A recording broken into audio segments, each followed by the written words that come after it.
Mana bugun taqdir taqozosi bilan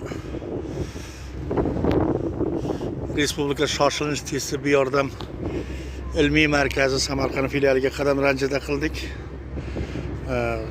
Ham shu yerda bir yotgan ukamizni ko'rib ketamiz deb shu bilan bir qatorda meni o'zim shu yerda davolanib chiqib shifokorlarimizga minnatdorchilik bildirib ketay deb keldim.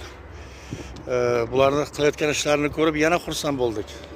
Bularda Samarqandda shunday shifokorlar borligidan, bugun mana shunday bir xalqimizga xizmat qilayotgan viloyatimizda shoshilinch tibbiy yordam shifoxonasi borligidan g'ururlandik. Men fursatdan foydalanib yana bir bora mana shu respublika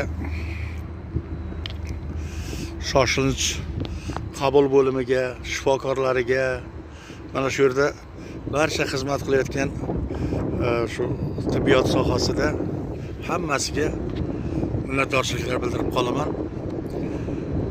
Xalqimiz shular borki, hamisha sog'lom, hamisha tinch, farovon hayot kechiradi degan umiddaman. Qo'llari dard ko'rmasin. Bularga har qancha hamd va sanolar aytsangiz, har qancha minnatdorchiliklar bildirsangiz kamlik qiladi. Sababi inson hayot kechirar ekan, albatta sog'ligini yo'qotadi, bemor bo'ladi.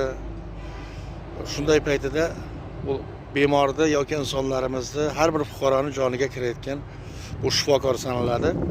Men yana bir bora mana shu barcha ko'p